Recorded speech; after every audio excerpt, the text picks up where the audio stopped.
Obstacles that we face in our lives is what creates our resilience and really creates our drive to move forward and overcome and become successful. And I don't think you appreciate the success as much if you didn't have to go through any of those obstacles or face those challenges. You know, you get into your 50s, you kind of feel like whatever your hopes and dreams were shot. And a lot of times, a lot of it has to do with just your general health. You know, a lot of people who are getting, you know, have been knocked down and tried to get back up and maybe got it back up a couple times, but then the clock keeps on ticking, you keep moving into the future, and then, you know, you're kind of worn out and beat up and a little bit overweight and out of shape, and you don't have quite the wherewithal to sort of get after it again. Those points when you feel really down and you're doubting yourself are really the times when you have to dig deep and say, wait a minute, I'm here for a reason. I'm doing this. And you know, you got to believe in yourself. You got to believe in yourself, because if you don't believe in yourself, other people won't believe in you. If you want to feel good about yourself, do something for someone else. Immediately you'll feel grateful for yourself because of what you did. It snaps you out of that bad mood in a heartbeat. Mr. Horton. Kent Weed, how are you, sir? Excellent, brother. How are you? I'm good, man. I'm good. Very good. When am I going to see you in my backyard on my ninja course? I'm leaving town for a couple of weeks. I'm going on a trip, but when I get back, definitely get out there. Okay, I was great. just talking to Alex Weber, and he mentioned playing on your course. Oh, yeah. Yeah. Al, we haven't seen him in a while, man. Tell him to come on back. Yeah, he's living in Colorado now. But oh, well, yeah, that's harder. But we'll yeah, get him out there. I got him coming down in September for a meeting, so maybe we'll pop over, figure out a way to come over and see you guys. Yeah, we get at it on Sunday mornings for the most part. So yeah, about 9 o'clock we get a crew here. As few as 4, as many as 12. You know, whoever's in town, whoever has the gumption to do it. You know, what I mean? Because my thing is I've got, you know, we're live right now, so hello everybody. Hey everybody. You can't see them, but they can see us. Yeah, so I've got I got a 20-foot rope, and I have parallel bars, and then I have a high bar with various obstacles on the high bar that we play with, and then some rings for muscle ups and whatnot. And then we have our little custom ninja course in the backyard, which, you know, we change the obstacles as much as we can. Sure. As soon as we all can kind of pull one off, we start changing it out. Then you go to my world where designing them is all the fun. Well, it's just a basic structure that we have to deal with. We can't expand out or anything, right. But we can make things we're holding on to harder, you know. So yeah, it's fun, man. For me, it's just a much more interesting way to stay strong and conditioned, as opposed to, you know, where I was when I was going to the gym and lifting weights and getting on the elliptical. You know, things have changed. It should have been in reverse. I should have been doing the ninja stuff in my 20s and 30s and doing what I do now. But I don't know. I've come away relatively unscathed. No regrets. Yeah. Look at. Sean is giving me like, yeah, I know, man. Sean is like, yeah, we'll start, Mrs. Horton. Yeah, I told everybody, honey, that we're, Kent and I are catching up, and then we'll talk to the folks. Well, anyway, I want to go through your bio and your story. It's absolutely fascinating, man. And I think a lot of you guys and gals who are watching and listening will get a lot of just what I'm about to read. So, and then we'll kind of get into whatever you want to get into, man. I'll let you just do your thing. But I think once I read through this, we'll just kind of expound on it a little bit. So here is Kent Weed's bio, everybody. Here we go. Tony reading out loud, just like in 5th grade. Kent is the creator and executive producer of the 5-time series American Ninja Warrior, so he knows our friend Jesse Graff very well. His career spans 3 decades, and he has produced over 250 shows for 45 different networks. My gosh, he's done shows like Hell's Kitchen, The Swan, Skating with Celebrities, Kitchen Nightmares, and the World Music Awards. 10 years after starting his own production company in 2001, he and his partner sold it for a measly $100 million. That's amazing, man. Great. He then spent the next 10 years studying and learning mindfulness, meditation, Qigong, and biohacking his body for health and longevity, all while being a dedicated husband and dad to his 3 amazing children.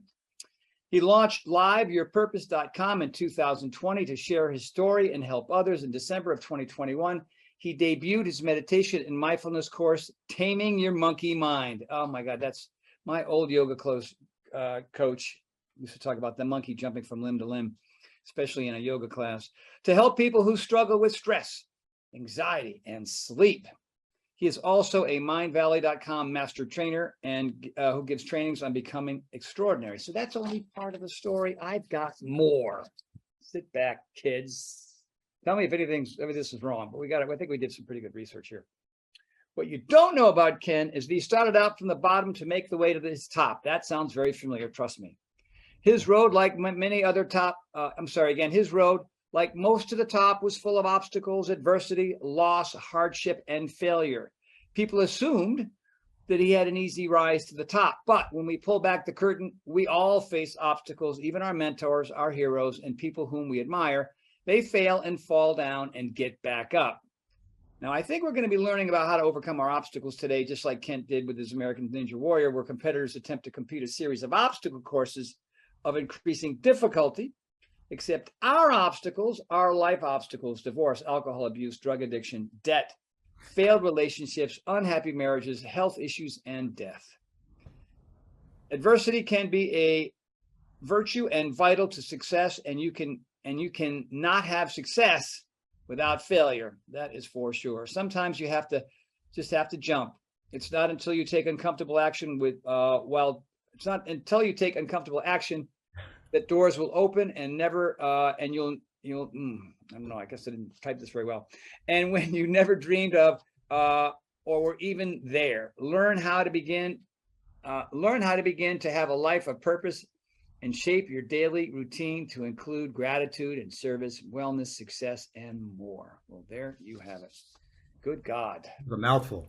I'm fired up. I don't know about the rest of you, but Kent, pleasure to have you, man. Pleasure to meet you. This is the first time you and I never really connected.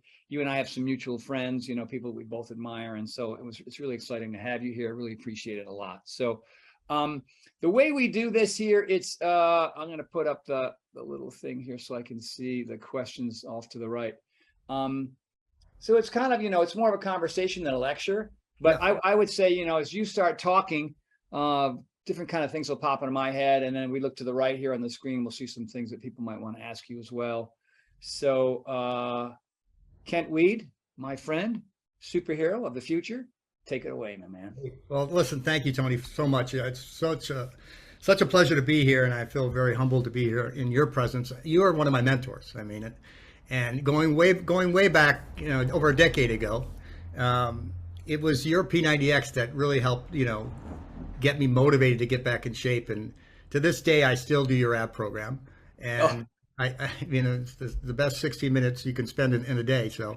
Well, thank you, bro. And it was from you that I learned the term plyometrics, which I'm sure anybody. I learned it from the East Germans. The East Germans were beating us in the Olympics. It was probably drugs in the plyometrics, but yeah, I discovered that, boy. And I did plyo last night, and it's amazing. It's an amazing. What a great way to keep your agility and your flexibility in your body, and especially as we get a little older. But it's been quite a ride, and I wouldn't change a thing. I really wouldn't. And I said it, I've said it many times before. The obstacles that we face in our lives is what creates our resilience, and really creates our drive to move forward and overcome and become successful.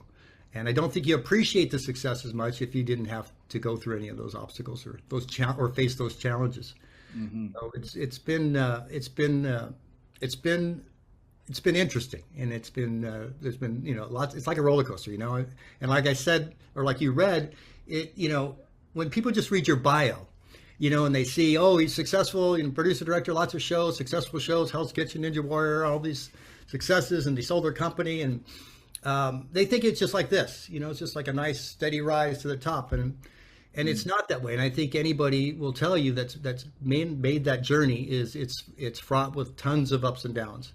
And the highs are high and the lows are low, and you don't really appreciate it, like I said, unless you go through some rough times to get there, and it makes you stronger, it makes you more resilient. We see it on the Ninja Warrior too, on American Ninja Warrior. We see it on the course and on the athletes that compete. They fail. We only get to see them run the course one time on TV, but right. When you think of the hours, and hundreds of hours that they spend in the gym, failing after failure after failure after failure before they get it. That's what makes it so sweet for them. Well, you look at Jessie Graff, for example, she's become a friend of ours, and She actually taught one of my events here at my home at the Paragon Experience.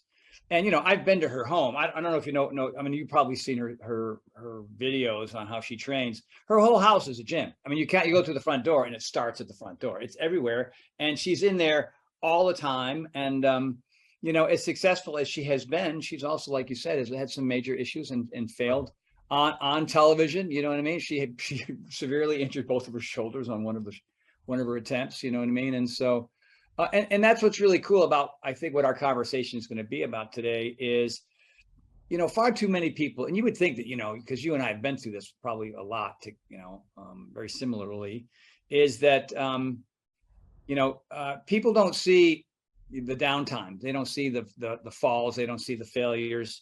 You know what I mean? Because what you and I try to do, because it's part of becoming successful, is to portray ourselves as these people who are, upbeat and ready to go and fired up and looking good and really strong and answering questions and solving problems and and that's all part of it. But in between all that, there's a whole lot of what is happening, and I'm so sore, and I feel like I need a 4-hour nap, and these people won't call me back, and we can't raise any money for this, and who do we go to next? And there are those trials and tribulations. And I think why I'm really excited to hear from you, man, is because I just want to, and I love autobiographies. I just got finished reading Steve Martin's book. Oh, great.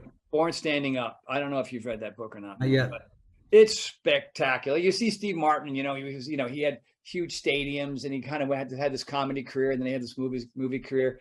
But oh my God, I mean, he used to work at Disneyland when it first opened up, and he was making $2 a week. And then he went to Knott's Berry Farm, and he'd be in front of a room with empty seats, and just, years and decades to be able to build what he built.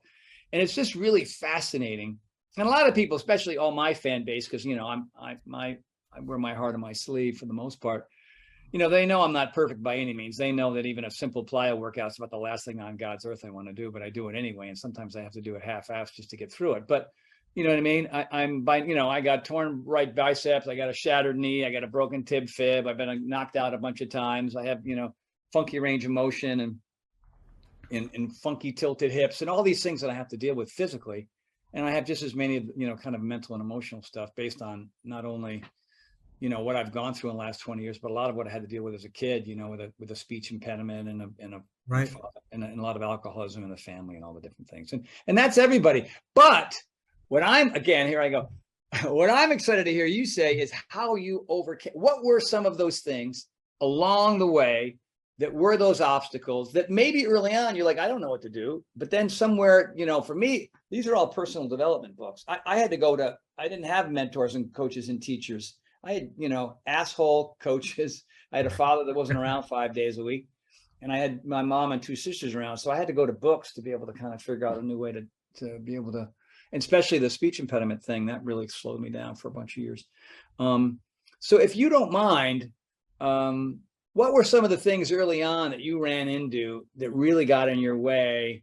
And were you able to kind of get over those right away? Did you have that kind of ingenuity and work ethic and determination? Did you have that kind of upbringing, or was it just like, because man, my 20s and 30s were like a lot of drinking and smoking weed and hanging out with my buddies watching football, you know what I mean? And then training some celebrities in between, right, and paying my rent, and then all of a sudden, things started to work for me. But well, I think you touched on it. Mine really started in my childhood. I had a kind of a dysfunctional family, and there was some alcohol abuse in there, and fighting parents, and I learned fairly young, when I was about 10, 11 years old, that if I was going to make it, I had to do it myself.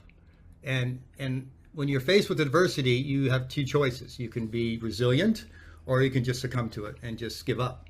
And I think it's in my DNA.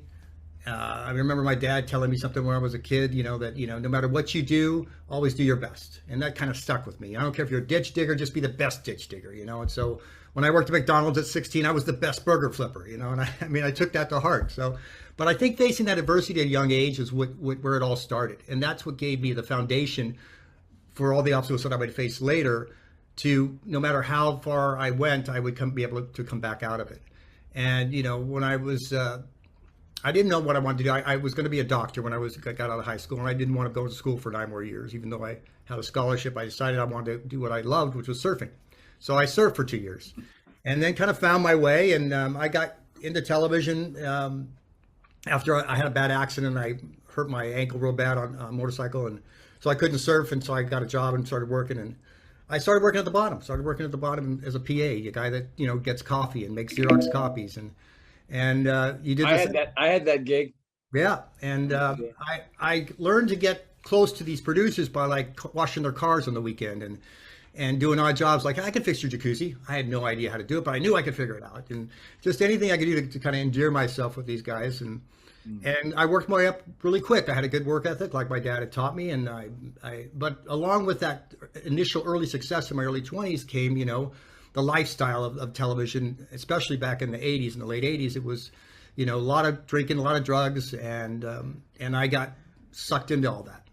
And probably because I hadn't dealt with some of the emotional issues from my parents and my family, and I was looking for escape and ways to deal with my emotions. And so, but I think that along the way, when I think back about all the different obstacles, and I'll share some more of them with our viewers, is there was always an angel or something that helped me get past it, to overcome it. When I was 23, I was in debt. I was doing cocaine. I didn't remember. I was doing coke like every day. I didn't know the last day I hadn't done it. It had been like a couple of years. So, and this lady was like an angel to me, and she got me out. She took me out. She got me help, and she didn't have to do that. And I ended up working for her and came out of it and was stronger because of it. I found more of my spiritual side during that time, and I lost it along the way. Then I got working and got busy and striving to be one of the youngest directors in the business. I was 27 when I was directing a primetime network show, but I never had dealt with the emotional issues of my parents. And how much trauma that had created. I'd always kind of suppressed it. And I think that kept coming back and showing up in different ways. And I think when in my 30s, I said, I have to slow down. I've got to, and I got married to someone that was very stable but wasn't the right person for me ultimately. And that led to an unhappy marriage and losing everything again. And, it was being, I built a pretty good size nest egg by the time I was 40, and it was all gone. And but right before that, I was struggling in my marriage, and I remember, and I was working like crazy and partying like crazy and becoming very successful and directing and producing all kinds of shows, and I was living big. I was living hard, and it was not healthy for me. I started getting really bad back pains and had chronic sciatic pain, where I was at the chiropractor 3 times a week. And it was just not healthy for me. I had, high blood pressure at 40, and then my father died, and he was also in a very unhappy marriage. And I said, this is like a sign to me. I've got, I have to be happy. We have to be happy in our lives. You shouldn't live be in a relationship or live when you're in an unhappy situation. You need to correct. What year was that, Ken? That was about 16 years ago. So 2004, something like that. Maybe it was 18 years ago, to 2004. My dad died in 2000, and it took me a few years to actually kick in. And the thing that happened right after my dad died, a year later, my younger brother died. And something about death that brings the reality of what you're doing really present in your mind. It makes you feel that time is precious, and that you have to react. You can't react and wait for something to change, wait for the environment to change, wait for something outside of yourself to change. You have to change inside. You have to make those changes within. And so I made a big change in my life and said, I'm going to be happy, and it doesn't matter what the cost is. And so I remember after my divorce, I had $300 in the bank, and everything that I owned fit in the back of my Jeep Grand Cherokee. And I moved to Venice and rented a house, and I said, okay, we're going to start over. We're going to, This is after all the TV and all the success and everything else. Yeah, everything was kind of start over. But one thing that was interesting, and I consider it a blessing, and I'm very grateful for it. I never ever worried about making money, and maybe because I started so young, maybe because I started at 11 years old, working in a swap meet and selling belt buckles and T-shirts, and then doing papers, and then I always worked and always made money. I was always the guy in the teens that had money when everybody else didn't, and so I always felt comfortable that I could make money and earn money. I never had a money issue, like many people do. So that was kind of my saving grace.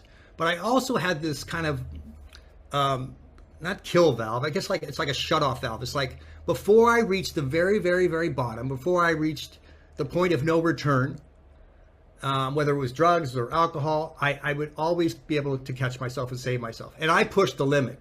God knows I pushed the limit. I got to where I was like, okay, the next step is, just take my life because it's over. I mean, there's nothing else to live for. And I got very, very close, and it wasn't, I don't want to say depression peaked in, but I was just so messed up, inside and not dealing with things I needed to deal with. It wasn't until I, kind of freed myself from all the things that I think were triggers for me that were causing, or not causing, but having me feel like it was causing me to escape and hide my emotions behind, other sources, other issues, that I was able to start, rebuilding. And I went from, in my 40s, at the end of my relationship with my first wife, I developed severe food allergies. I mean, when I say severe, I was doing an EpiPen 3 days a week. Gosh. And to the point where the doctors wouldn't prescribe any more EpiPens, so I would take them apart, and then because they only use like 10% when you jab yourself, and I would take it apart and use the needle to give myself other shots, because I would break out in hives and I'd swell and have histamine attacks and so I was taking a lot of allergy medicine. I was taking pain medicine for my back. I was a mess, and at 40 I'm thinking, oh my God, and this is I was just like living the life every day, just going through the motions, and I had gotten very good at producing and directing shows, so that became more easy for me. So I didn't have to work as hard as I used to. It became more second nature. But I think after losing my father and my brother, it was like a wake up call that, like, listen, you got one life to live, so live at your best. And I just changed everything around, and I started. I found a new person in my life a couple of years later, Alexander, my wife, who we're still married. We're going to be together 17 years 16 years will be our anniversary this year. And we got three great kids. My oldest son from my first marriage, and our 13-year-old and our 11-year-old. And I was working with my company. I just started the company with my partner, Arthur.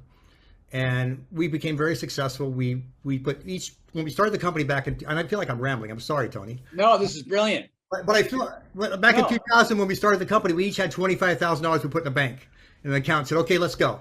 We didn't have a business plan. He was a writer producer, I was a director producer, and we just said, we're going to do stuff we're passionate about. We know how to do this stuff, and so we started creating television shows, and we had a lot of good fortune with the shows that we did, and some of the longest running shows. Hell's Kitchen is the longest running reality show on Fox. Right. Ninja Warriors, its 14th season right now. So those are the two big ones. There's many, many, many others. But after we sold our company, I thought I was, this is it. You got the brass ring. Let's celebrate. And I didn't feel anything. I didn't feel like, it said that it's not it. That's not it. Ain't about that, is it? No, it's not about the money. I mean, there's a study that I read where after $75,000, the money doesn't matter anymore. Like I don't know where that study came from, but I can understand it because it's just a means to an end at some point, or to get more things, right? Yeah. But after that, I kind of said, I need to do something else with I need to do something that I feel more purposeful doing, that feels like it serves my soul better. And the industry had changed into more programs that are. The business people are running it and the financiers were running it. It was more about the margins and more about making profits and less about the content and the valuable content. And I was getting a little dismayed with that. And I decided just to leave my company and step away from it.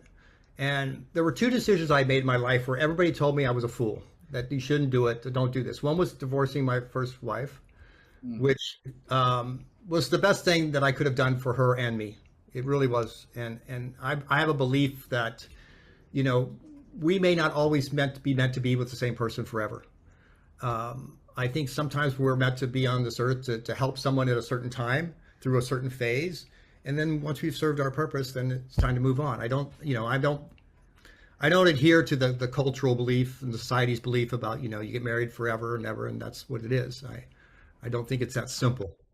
Yeah, But I heard a similar description of that is that if you do hook up with somebody and you put a ring on their finger and vice versa, and things don't go well, but you're kind of paying attention to what's happening, and then you have hopefully a mutual agreement to sort of separate. What did you learn from that? Like what growth occurred as a result of both of you making that decision? And you kind of nailed it when you said, hey, that was the best decision for both you and her. What happens in a lot of those situations is, people become so jilted and so tainted and so broken from something like that, is that, they just assume that they'll never find another person, and then they'll make that same bad choice again and again and again. So there is a tremendous opportunity for personal growth there. Obviously, it appears that you were one of those folks who went, okay, that didn't work out, but it was good for her and good for me. What am I learning about myself so that I don't so I don't pick that same kind of person again? yeah, I waited till I was 55 till I married Shauna. You know what I mean? And so I never even thought I was going to ever get married. I wasn't the Marian type. You know what I mean? And, we hung out for 6 years. And after 6 years, I was like, oh, I can easily hang out with her for like another 40. So basically, and, our thing has been genius ever since. So, knock on wood. My friends hate hearing my stories about how great my marriage is. But, there's a lot of, in my case, and I'm sure maybe in yours as well, my job is to make her life awesome.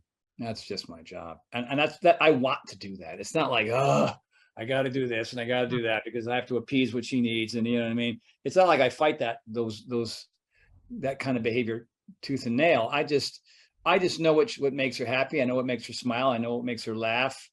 I know what makes her feel good. And when I do those things and provide those services, I get the same thing in return. yeah, you feel good too.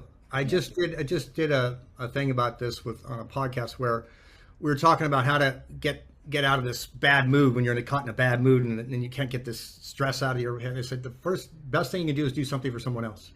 Mm-hmm. If you want to feel good about yourself, do something for someone else. Immediately you'll feel grateful for yourself because of what you did. It snaps you out of that bad mood in a heartbeat. So it's the best. Yeah, people don't pick altruism. You know what I mean? They pick beer, they pick weed, they pick blow, they pick coffee. You know what I mean? True. They pick they might play some music, which is a nice alternative, or go for a walk or something. You know what I mean? My answer has always been like, the reason why my career even exists is because I went out of my way and I did something really nice for a guy I didn't like.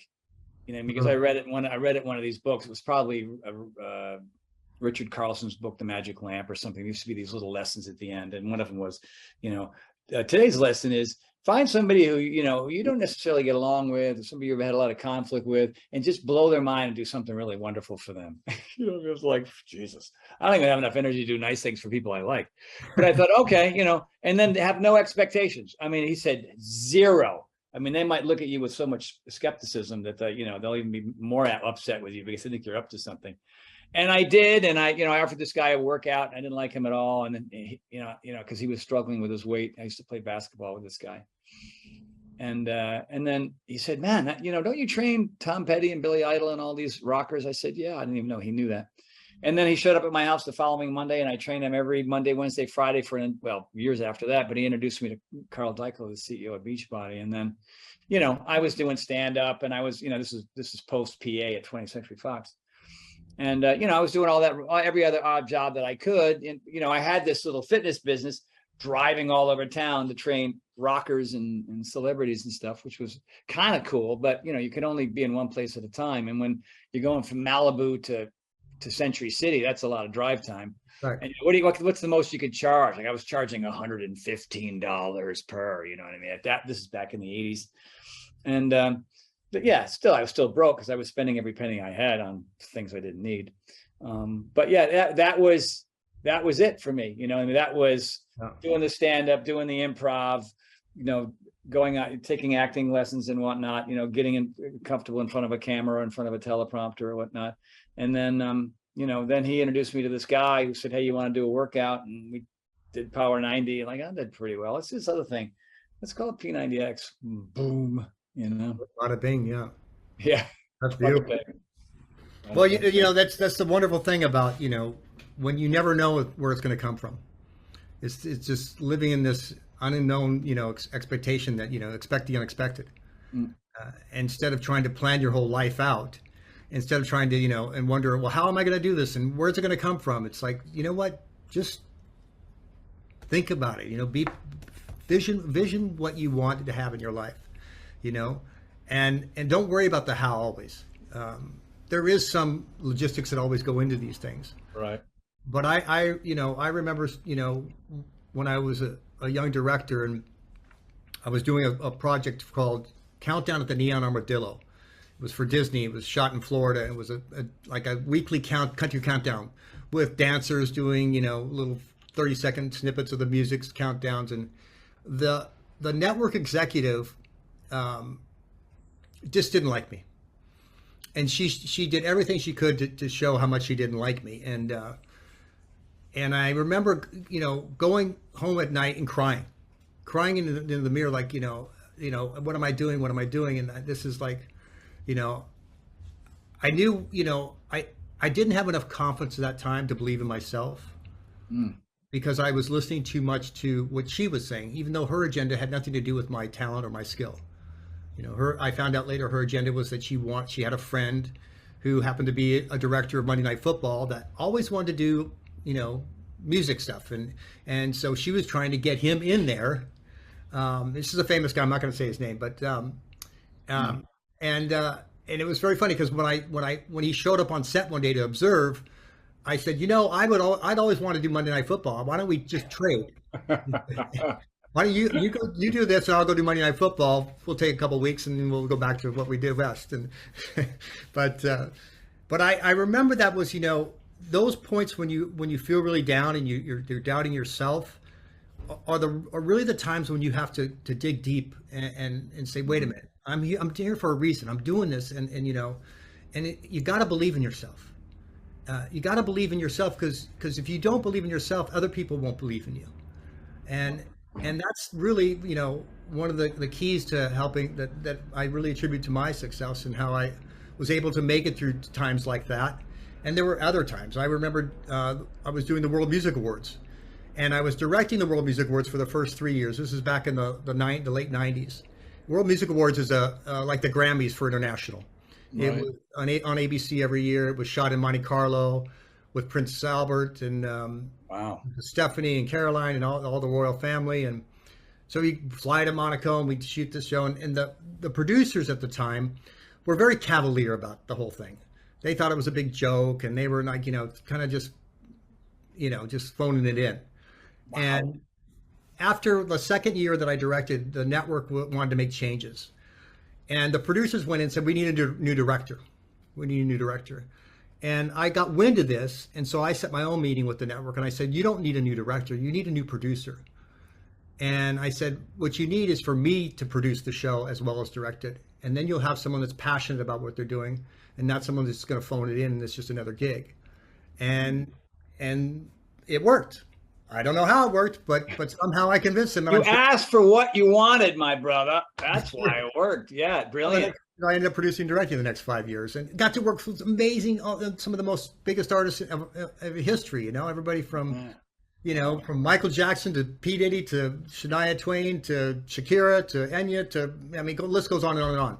So, which was just fabulous. And I got to be the guest of Prince Albert at the Formula One Grand Prix in Monaco. So lots of really cool, fun experiences with that. And very cool, man. Yeah. So, but you gotta believe in yourself, and then and then live up to it. Yeah. And then don't listen to whatever else it says. Listen, I think it's important to take constructive criticism. Don't get me wrong. I think it's always important to take a look inside and see now what somebody's saying, is that legit or do they have another agenda? And I think that's important. But if you don't trust yourself, you don't believe in yourself. What's interesting though about what you're saying, and tell me if I'm on the right track, but if you think about the early years of your life, right, you had all these kind of ups and downs, like you had some success and then you were out of money and you were living out of your Jeep, moving to Venice, or maybe the years you were just surfing or whatever, you know, and I think, you know, a lot of people, as they get into their late 30s, 40s, 50s, right, you know, you get into your 50s, you kind of feel like whatever your hopes and dreams were shot. You know what I mean? And a lot of times, a lot of it has to do with just your general health. You know, a lot of people who are getting, you know, have been knocked down and tried to get back up and maybe got it back up a couple of times, but then the clock keeps on ticking. You keep moving into the future, and then, you know, you're kind of worn out and beat up and a little bit overweight and out of shape, and you don't have quite the wherewithal to sort of get after it again. You know what I mean? It sounds like, and here's what this, I say that because here's what my question is. I'm looking at this kind of new phase of your life. I'm dying to know a little bit how you went from a director, producer, you know, a guy who sold his company for $100 million. Like a lot of the things that you've described thus far, like a lot of these ups and downs, you know, with the family and the drug abuse and et cetera, did that lead you into the kind of the mindfulness practice and this, you know, this kind of new phase? Is that fairly recent, or is that something that you kind of discovered? Well, yeah, it's a good question. It's a good question. I think I mentioned this earlier, when in my early 20s, like when I was 23, I had this kind of, I got, you know, taken out, you know, my friend took me to this place, and it was a 3-day, you know, retreat thing. And I found my spiritual self. I found what I call the diamond inside me. And kind of had this very first, you know, experience with wholeness, in that we are all one and we're all connected, and that energy, and that stuck with me for a few years. What was that experience specifically? What happened there? Was it like it was called LifeSpring. I don't know if you ever remember LifeSpring. Sure. It was LifeSpring, and of course, like, I also have an addictive personality. Well, you know that already because of the drug abuse and the alcohol. But I have there's a good side and a bad side to it. So, like, when I want to do a triathlon, I get up at 4 a.m. and I work out 3 or 4 hours a day for 6 months, and then I go run a triathlon. So it works. It has positive and negative benefits. And well, I was, you know what Temenos is? You ever hear of Temenos? No. Temenos was a LifeSpring. It was probably some of the people who went off from LifeSpring and created their own little thing. But yeah, I've done several courses like that and had tremendous value out of those. Yeah. Go ahead. I'm sorry to interrupt. No, that's fine. It's no surprise that we have similar experiences. And, you know, I did the 3-day course, and then, of course, because of my addictive personality and the feeling of love and, you know, wholeness and connectedness, I went on to the advanced course, and then I went to the you know, Bring It Into Your Life 3-month course, and got very, very, you know, involved with it, and it was very beneficial. And I saw so much value about how the collective consciousness can affect people in their lives. It's funny, I was just listening to Dr. Joe Dispenza's Supernatural book, and he's talking about these studies on collective consciousness and how it's really shaped and changed the condition of the world at times.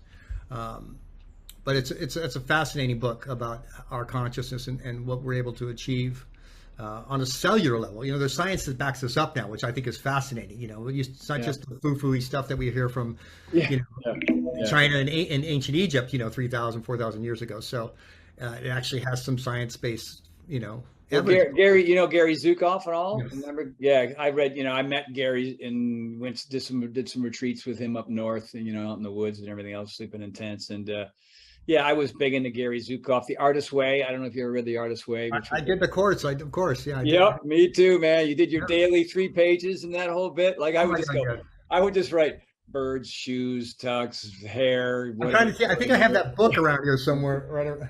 Oh, I bet you The Artist's Way's back there somewhere. Probably on my shelf somewhere, but yeah. And here's what's interesting, though, and I'm glad to hear this about you. You know, people say, "Oh, personal development, blah blah blah."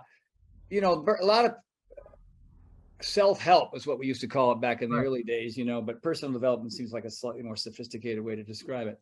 But a lot of people kind of poo-poo it, right? They think it's got all this airy-fairy California thing going on. But, you know, if people know your story, they know my story, they know where we were and where we are now, and it hasn't been a picnic, but without the right people and mentors and coaches and friendships and learning to abandon old behaviors and bad people and beginning to sort of be open-minded about, adapting new behaviors in our late 30s, 40s, 50s. And I'm 60, I just turned 64. So, I've got this gal coming to my house on Fridays teaching me handstand training. And I am, on a scale of 1 to 10, I'm a -5 before I begin. I mean, horrible. It's like watching a chimpanzee covered in cement trying to do a damn handstand. You know what I mean? I just pulled that out of my butt. But it's fun to be. For me, I've learned, and I think you're this way, and I think a lot of people who follow me and probably listen to a lot of what you're saying understand that that's part of the journey. That's part of the story. That's what makes life freaking interesting, as opposed to repeating the same things over and over again, the same friends, the same behaviors, the same phrases, the same behavior, the same workouts. And you think that's, how's life going to get interesting? You know what I mean? That's safe. You know what I mean? And maybe you're making enough bread, and you got some kids and other things you're doing once in a while that make life somewhat interesting. I remember the first time I went heli skiing, I was scared to death. All I could think about was helicopter crashes and avalanches. That's all. It's like, well, why am I here? You know what I mean? Of course, when I finally did it, with the people that I did it with, I think I spent about 5 years peppering them with how to get ready and what to do and what do I need. And then, even if you know as much as you know, if you haven't ever, and then skied powder up to your eyeballs, you know Right. what I mean? But the feeling is absolutely the most exhilarating thing I've ever done in my life. Same thing with the ninja course. Why is a 64-year-old flying around on a ninja course? Terrible at first. I remember when I got a pegboard, you know what I mean? I pull a pegboard out and go, what's happening? Like one arm had to do all the work while the other one was trying to figure out how to get to that next place. But, I think it's important for people to hear from me and from you, not just from me, but also some folks that I'm getting to know. I'm getting to know you. That, yeah, this is how you kind of do it. This is how you get there. Yeah, it really is. And, the thing is, I am so not caught up in the age thing. It means nothing to me. I mean, we've all heard the stories of, people that started painting when they're in their 70s, and people that started writing books, and people that have done different things. And I think, I hate to sound cliche, but age is just a number. It really is. And I feel better now than I did. I'm 63, and I feel better now than I did 20 years ago. I'm not bullshitting you. I feel better now than I did 20 years ago. I get up every morning. I have no aches, no pains, no stiffness. I mean, I sometimes I have to pinch myself, because I go, okay, am I going to be stiff this morning? Let me see. No, I'm okay again. I don't know what it's working. And I just feel blessed. I feel so grateful for it. And I make sure I say that every day. And I am grateful for it, and I am blessed. And I think that's part of it. I think that, this is, you asked, when did this start, this journey? The real journey started about 12 years ago. It was on the heels. Hi, Senna. It's my dog. Mine just walked through but didn't bark, by the way. Yeah. It was right after we sold our company, and I said, there's got to be something more. I got to go, and I started this journey, this really dedicated journey, kind of looking for how to be happy and find, which led to Live Your Purpose, which, was, I spent tens of thousands of dollars, read dozens of books, and I have a library like yours back here with all this personal growth stuff, and I went to webinars and seminars and met with people, and I learned qigong, and I studied under all these different people, and I was able to, and I tested all kinds of different meditations, and I would spend hours meditating. I would try mantras and transcendental, and I did all these tons of stuff. I became part of Mind Valley. Mind Valley is a personal growth platform where tons of amazing artists, authors, not artists, and some of them are artists too, but and it's a place where you can learn to do anything. You can learn to achieve anything in this through this platform. It was one of the things that I had read Vishen Lakhiani's book, The Code of the Extraordinary Mind, which is a fantastic book. It was actually the book that clicked in my mind that said, "Oh, I get it. This is where it all clicks in." And through all that journey and, numerous studies, I kind of found what it was. And really, the foundation of it for me was meditation. But just as important was mindfulness. And I Hmm. don't think, and this is my course is about, is meditation is fine by itself, but without some mindfulness practices that can take you through your day and pull that meditation feeling all the way through the day, I Mm. think you're missing a piece of the puzzle. So I created this whole thing of gratitude, this whole practice of gratitude. I do gratitude moments. I post them on Instagram and stuff, but they're genuine. I mean, I am to the point where my family makes fun of me because if they hear me say that's a beautiful sunset one more time, it's like they're gonna like I come in from walking outside. Oh my god, I know, Dad, it's a beautiful sunset. No, but it is. It really is. You guys got to see it. And I'm genuine. But I'll do that about a hummingbird or a butterfly or a flower. I'll do, if I see a cloud formation, look at that. That's insane. How does that cloud do that? I mean, I really feel like a kid sometimes. Like I'm looking at it through a kid's eyes. And if we can take our mindset to that place, we can enjoy our life so much more. Because you look at kids and how much they enjoy when they're walking outside and a leaf falls in front of them. They go, oh, they Yeah. do everything. So you mentioned like doing the same thing every day, and I'm going to refer back to Dr. Joe Dispenza again. He talks about this a lot. He talks about getting up in the morning, brushing your teeth, getting your coffee, checking your Instagram, doing the same thing every day, and a lot of us are living in the past by doing that because we repeat the same routine. And living the past means you did it yesterday, you did it the day before, and there's been studies that show there's like 50 to 70,000 thoughts a day that we have, Mm. and over 80% of them are the same ones we had yesterday. Uh, Yeah. the trick is, Leftover thoughts that haven't been dealt with completely, and there they are. yeah, yeah, or you want to relive them again because they're in your comfort zone. And but I don't drive the same. I don't drive the same route every day. I always like taking different routes. I don't do the same habits every day. I make sure that I exercise. I make sure that if I can get my ocean swim in the morning, I'll do that because I love the ocean. I love the beach. I always meditate. It may not be at the same time. It may not be in the same order, but I Right. have the priorities that I know that keep me grounded, keep me present, Yeah. keep me Yeah. and positive. But this was over a decade of learning and growing to get here. Mm. And but now I feel like and I'm learning more every day. And now I have more passion to learn even more and to grow and do new things and try new things. And there's no limit. I don't feel any pressure. You mentioned something what I thought was so fascinating I hadn't really considered, which was our health and how it affects our drive to move forward and how it affects like I'm getting old, I'm getting sore, I can't, I'm not in health, I guess it's all I'm not going to be able to do anymore. And I missed that train, I'm not going to be able to take that one. And I think that's really really valuable. I mean, our health is the most important thing. We've heard it before, right? Everything else is harder without it.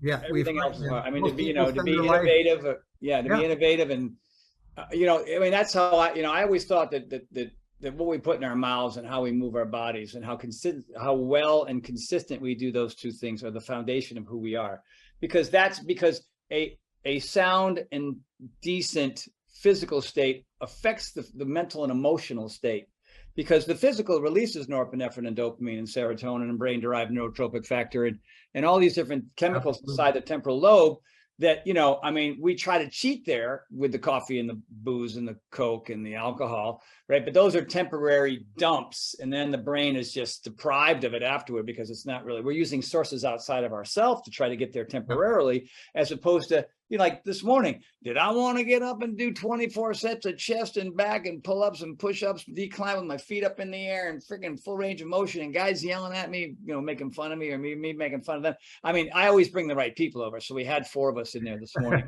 and we pushed each other, you know what I mean? And afterward, I put my head on the table in the kitchen. I went, I think I pushed too hard. But for me, and that's why, that's what my whole life Yeah, journey has been about, trying to share that. And there's 2 things we control: how we eat and how we move. The weather and traffic and our family and work and business partners and raising money, and that, maybe, hopefully, I mean, like with a lot of phone calls and emails and crazy meetings and a lot of ups and downs. But I know if I eat well today and I exercise today, that I'll have the energy and enthusiasm to be able to get after my day. Yeah. You know what I mean? And I can be more consistent. I mean, it's all about, for me, exercise now. I mean, do I like having that at 64? Sure. But for me, it's about mood. It's about state of mind. It's about being present. It's about being in the moment. And then, you know, I got really sick into 2017 in Right. October. It'll be 5 years coming up. I ended up with Ramsay-Hunt syndrome, which is basically shingles in your ear. Justin Bieber has it, so now everybody knows all about it. And I guess he's coming along. But you know, I was down and out. I was nauseous and vomiting and couldn't eat and couldn't drink and couldn't drive and couldn't exercise, couldn't do anything. All I could do was lay in bed and just hope the next minute was mildly better than the one prior, but it usually wasn't, because I was just so desperately ill, because all the nerves in my brain were fried. My vision was fried. My sense of smell, I could smell with secondhand smoke that wasn't there. You know, everything tasted like nothing, like wax, you know what I mean? And I couldn't walk in a straight line. I mean, I was whoa, wonky. And it went on and on and on for weeks and weeks and months and months and months. And I just thought it was never going to get better. And so the only thing that pulled me through was mindfulness. Now, I got John Kabat-Zinn's book, Full Catastrophic Living. I don't know if you've read it. Recently, James Nestor's book, Breath. That was just some great stuff in there too. And John Kabat-Zinn, I just carried it like my Bible. I mean, that sucker is big boy. I keep it nearby all the time. There it is. Yeah. There it is. You can see, man. I got. Look. There's some important stuff right there, man. I read like, okay, why am I pissed off right now? Oh yeah, okay, I'm good now. You know what I mean? It's just simple stuff that it wasn't even on my radar as a child. We just got a note from a gal. We just had a 30-day challenge with an anti-inflammatory diet guide that went with the 30-day challenge. So we took some of the workouts from our brand new program called the Power of Four, and we took some beta routines and mixed them all in. And it was a 30-day thing. And this girl from the Czech Republic wrote us a note. It's absolutely, her name, here it is. Here's the, you know, you just make this stuff and you hope people want to do it, and you never know who's going to sign up. Her name was Bara Bezatakarova, probably mispronouncing that.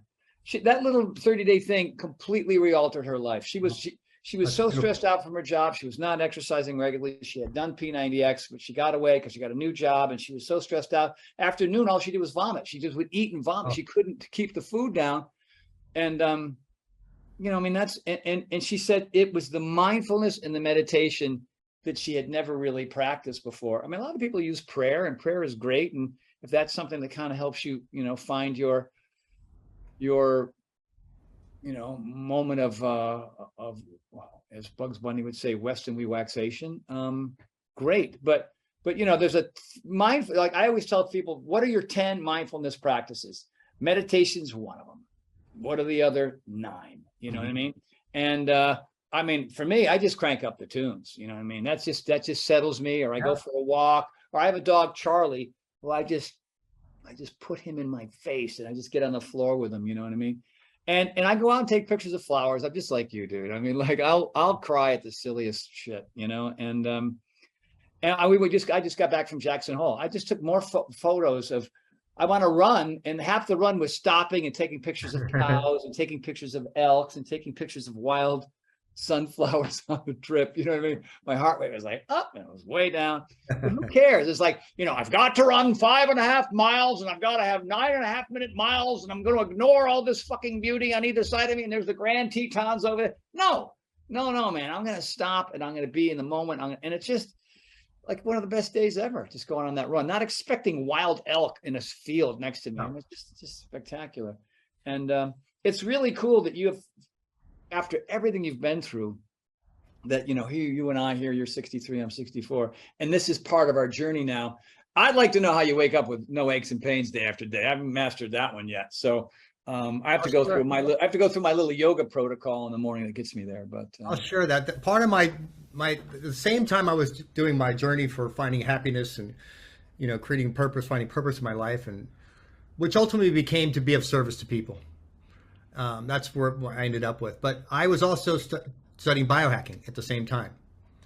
And tell us about that a little bit. Everything I could about how can I make my body healthy and live long and be healthy and stay in great shape without having to train 3 hours a day, because time is important. And so I got involved with biohacking. Dave Asprey, who I'm sure you know very well, or created the biohacking experience or the biohacking upgrade labs, and he has a conference. And I went to my first one, I don't know, 9 years ago or something like that. And I became fascinated by it. I started researching all of it. Ben Greenfield is also a wonderful, reference, and he's like a walking encyclopedia for biohacking, what you can do.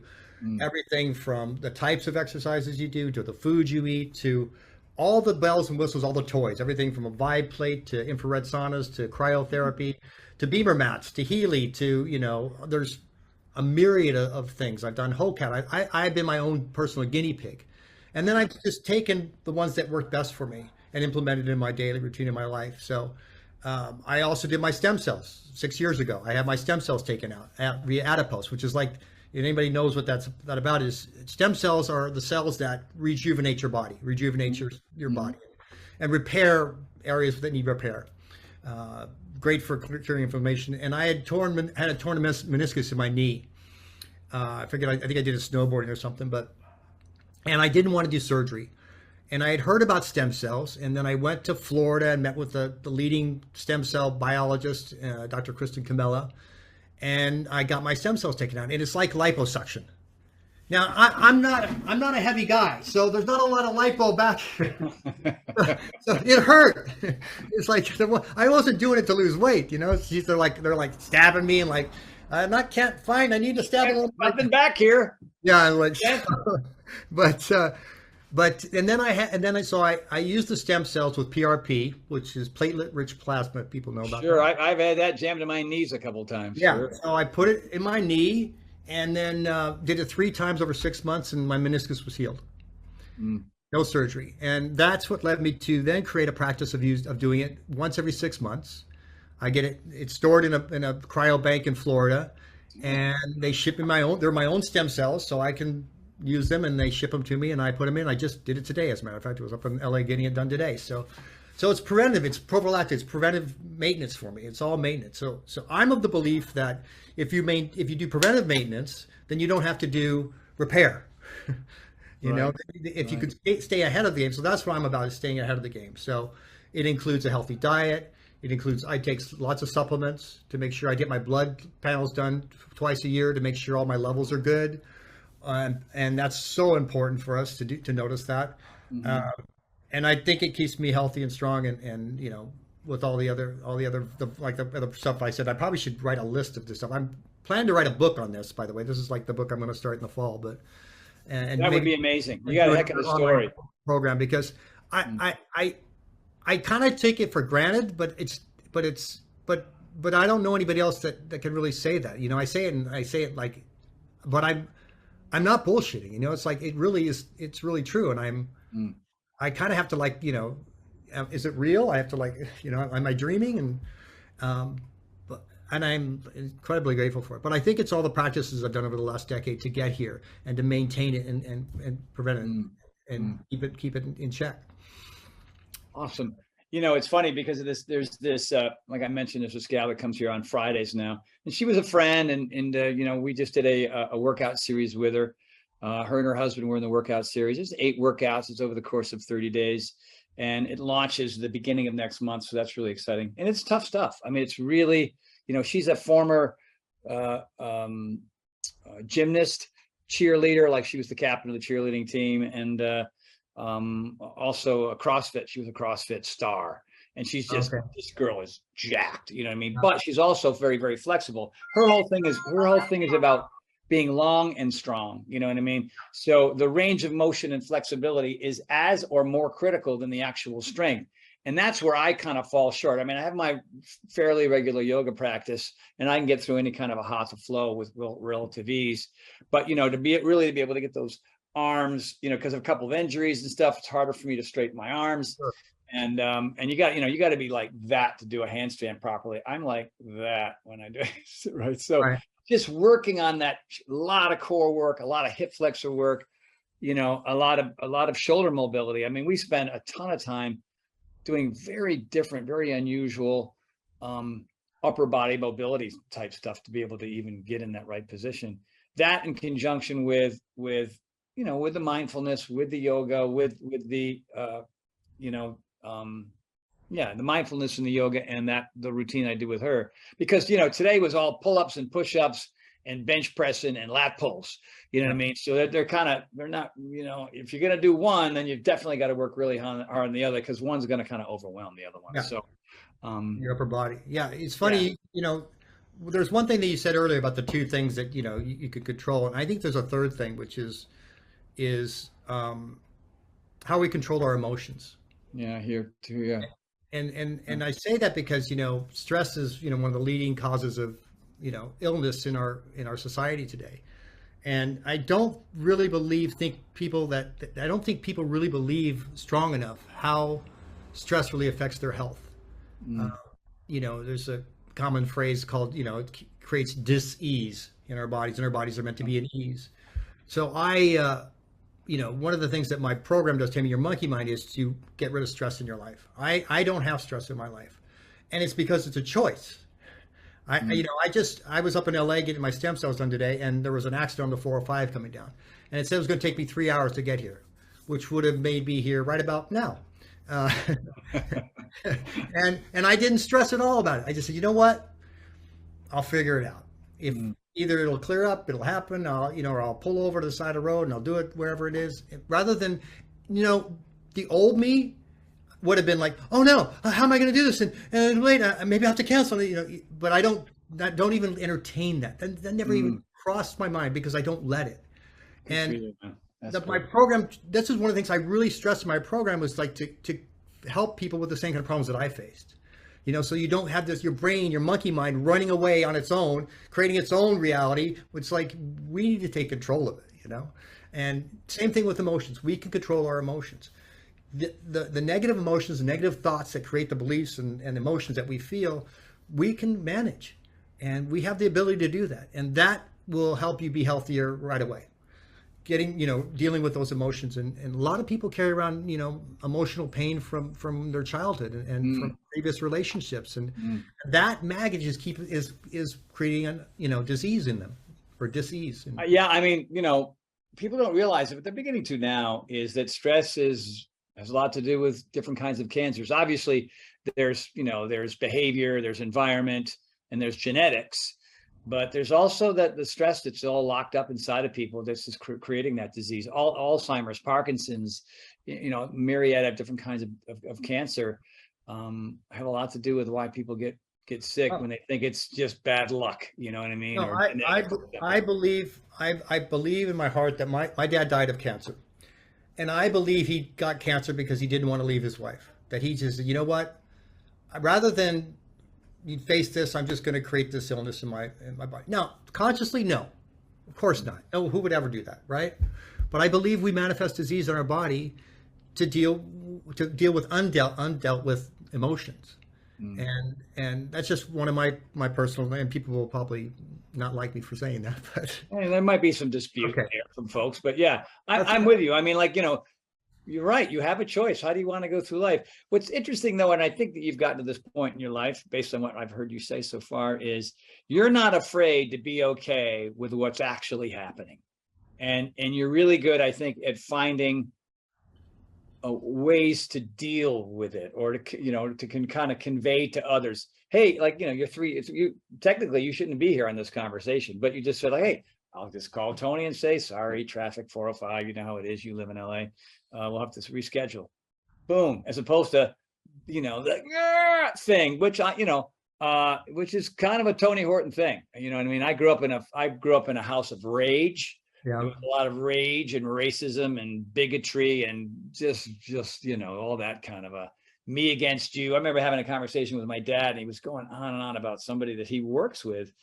And he was convinced that this guy was just out to screw him. You know what I mean? And I go, Dad, the way you talk, it sounds like, he goes, yeah, that's life, son.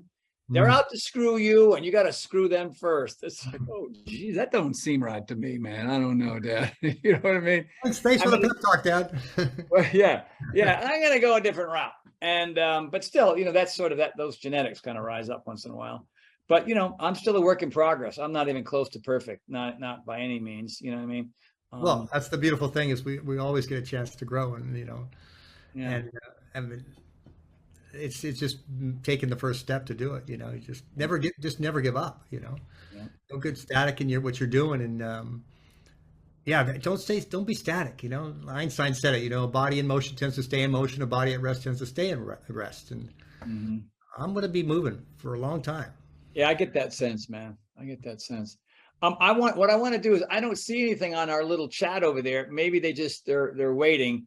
And if nothing pops up, Monique, I think you're listening, but if there are folks that have questions, throw them on up there, and we'll both, Kent and I will try to answer them. What's our time here? We're 6:02. To change subjects just a little differently, on kind of a more, I don't know, I want to say personal level, but here's a question for you. How is all of this that you've been through affected your raising your kids? Oh. Like them watching you go through these various stages. I mean, you have your oldest son from your first marriage, right? And then you have these kids from your most recent. I know, like, you're looking at butterflies and sunsets and stuff. Okay, Dad. But are they like, do they think it's all silly, or do they think it's worth maybe paying attention to a little bit? I think they didn't take it seriously at first, but now that they see me practice it every day, they Dad's meditating, don't bother him right now, and they've started incorporating more in their lives, and like my son, put the 4 agreements up on his, from Miguel Ruiz, up on his door in his bedroom, and there's the book coming out, and there it is, and Absolutely, man. so they're very much attuned. I got the whole Right there. Yeah. There you go, man. That's great. Well, my expression that I have had patented, trademark: "Do your best and forget the rest." I have a photo of you signed by you with that phrase on it. Well, I got that from Don Miguel Ruiz. I mean, one of the 4 agreements is you. do your best. Do you always do your best? And I read that, that book, and I thought, it's really about the book, that chapter is about do your best. Everything else is just static. You know what I mean? I went, do your best. I guess I should just forget the rest. Wait a minute. I should write that down. Now it's on everything, right? That was a good one. Yeah, it was awesome. Yeah. Don't tell Don I stole half of that from him. That's basically where it came from. So what about your son? What's he got about the 4 agreements up on the? He just has it up on his wall as a reminder, because listen, it's very easy for a kid that's 11 years old or 10 years old to take something personal from something a friend has done, or his sister has done, absolutely, or his mom or his dad has done, and I remind him, don't take anything personally, right? Just do your best, Yeah. and it's important for them to get the exposure to this. I don't impress upon them and force them to do meditation with me all the time. I don't do that. We do it sometimes. We do practice gratitude, and I'm always doing gratitude with them. So I think I'm giving them a general awareness and a consciousness about it. Without shoving it down their throat and saying, Right. You got to be this way. Hey, I went through this journey. Now I've learned this, so you can avoid all those trials and tribulations. You got to do it too. Yeah, even if it's good advice or bad advice or whatever it is, the fact that you're just kind of letting them have their own personal experiences. Plus, I think they're too young to know my journey or understand it. As parents, you don't want to let your kids know that you smoke pot. Oh my God, it's like, but yeah. Like, I'm not a bad. Yeah, I grew up in the 80s too. I grew up in the 80s too. Yeah, there was some behavior there that. But my older son really, really appreciates it. He really respects it. He sees the value, and I've had some good talks with him about it, and incorporating it in his life more. And he's developed a really strong gratitude practice and meditation practice to help him.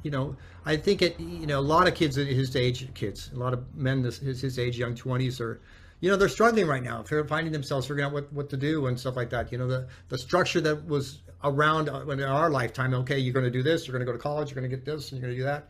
That doesn't exist anymore, because it's not. Even though it's there, it's everybody graduates college and then they don't have a job. So it's unless you're specifically doing engineering or lawyer or doctor or something specific. But just to go there and expect to get a degree and get a job is not true anymore. It's not the truth. So, but I think I think it's keeping him grounded rather than getting, all caught up in his mind racing about what am I going to do with this? My life's going away and I don't know what to do. And just I tell him, you got time, just, it'll come to you. Yeah, it's interesting. I have friends and family members. One family member in particular, brilliant, just, hardworking, great work ethic, kind of finishing up grad school, making their way. I'm trying to be as vague about this person as possible. But, it's like just watching this person struggle when they don't need to, you know what I mean? It's like, oh, because, here I am, I've been there and back, and she's just still kind of starting out in life. But, she's very driven, and, she, I don't know what I say. This person's very driven, and it kind of gets in their way. They get a lot done in a short period of time, but there's so much stress involved, and there's so much angst and worry in the process. You just think this is going to eat, you might become successful, but you're going to get eaten alive between now and whatever success is supposed to be, as far as career or finances or relationships or whatever it is. And so, I've been able to recommend some books, and I don't know what else to do.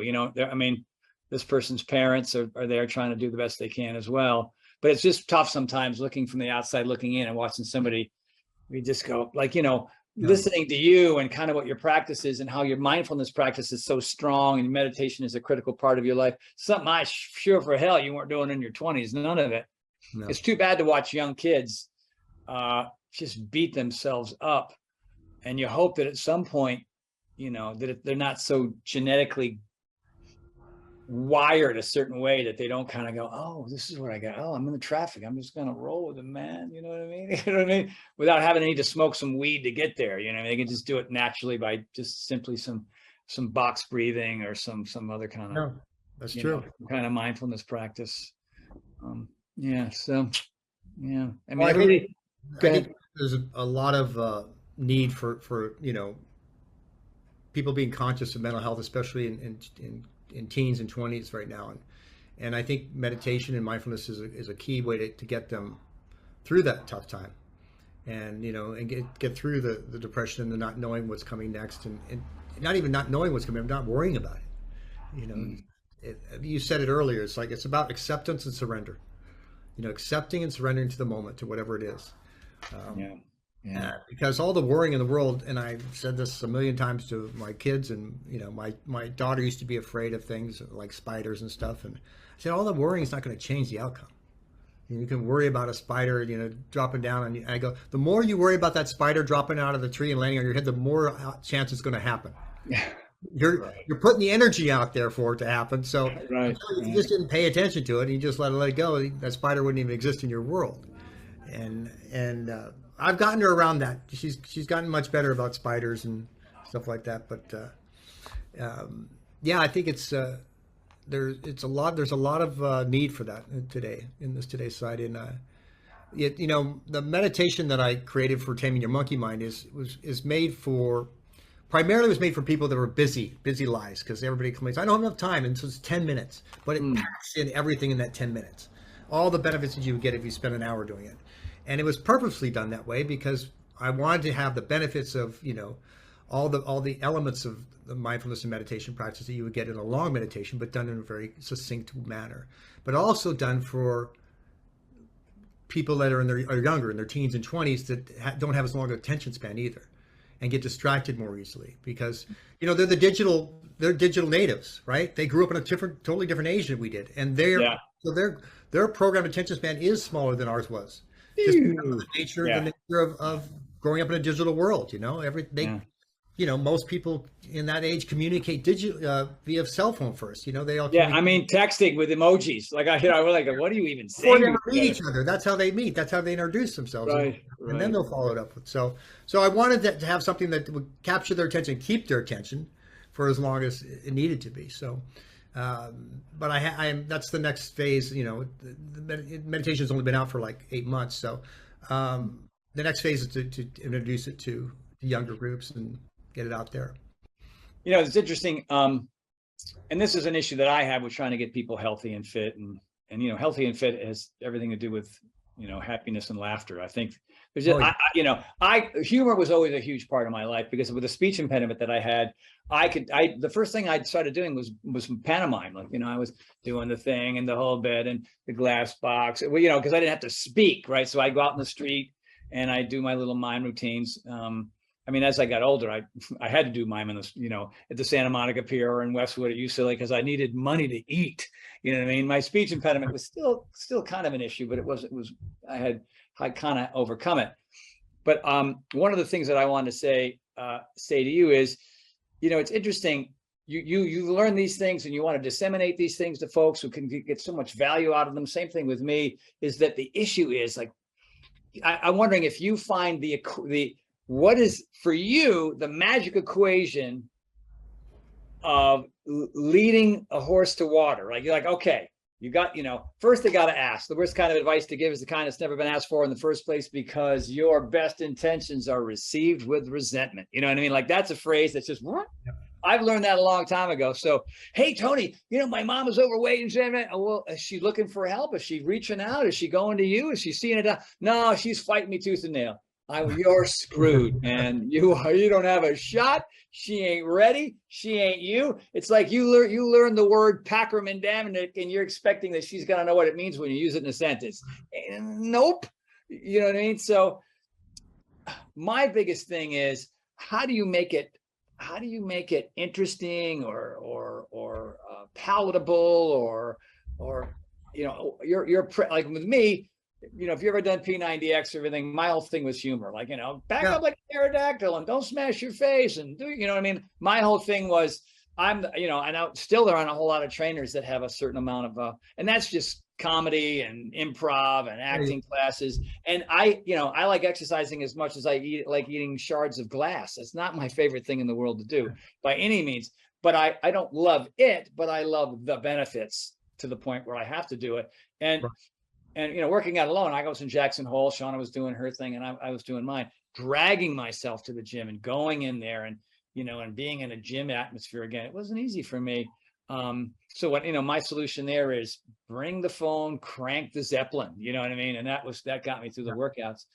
But humor, it was my way to get people to do, hour-long routines 6 days a week. What is your way to bring people to the water and get them to drink the water? It's interesting. I think you touched a little bit on it when you said benefits. And people do things for two reasons. They do it for pain, to avoid pain, or to have pleasure. Mm-hmm. Those are the only two reasons why we do things. Mm-hmm. So either you want some pleasurable result from it, benefit from it, or you want to avoid pain or get rid of pain. So no matter what you do, no matter what you say, if they're not in that place yet, they're not going to do it. It doesn't matter if it's a workout, it's a diet, it's a meditation program, it doesn't matter. So they have to be in that stage first, that state of mind. Open mind state. Yeah, it could be either one of those. It's like, I want to have more in my life. I want to have more pleasure in my life. I want to be more happy. I want to be this. Or I want to get rid of this stress and this anxiety. I want to get rid of this daily pain that's driving me crazy. Once it reaches a point where they can't take it anymore, then they'll take the step.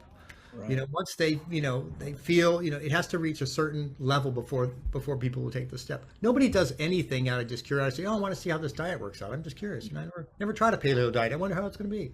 I don't think that's how people do things. Or, when I've done this workout. Now I could see it with workouts if you're already working out. I could see, if you've done, this type of workout, if you've done CrossFit, I'm going to go do this workout now. I'm going to do HIIT training, or I'm going to do this version, or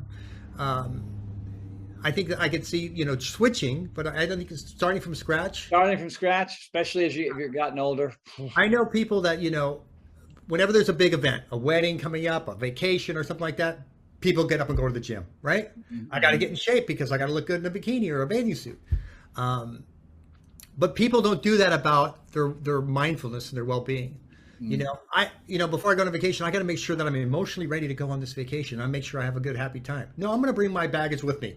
Not just the luggage, my baggage, my emotional baggage, my stress, my worry, my anxiety. I'm going to bring it all with me because, hey, everybody has that. And as long as I'm good in the bikini, I'll be okay. Yeah. Right. So it's a little tricky, but I think there's more, the more people that have success from it, the more people that share their stories about how their lives have changed from it, then that makes people sit up and take notice. Yeah. And then they go, wait a minute, was just in an office the other day talking about this, and he said, really, you used to have chronic back pain and you couldn't get out of bed and you had severe allergies, and yeah, and now you have nothing. I go, yeah, really, it is. And you do this meditation. That's not the only thing I do, but it's the foundation of it. And Right. can I, then they get interested, right? So Yeah.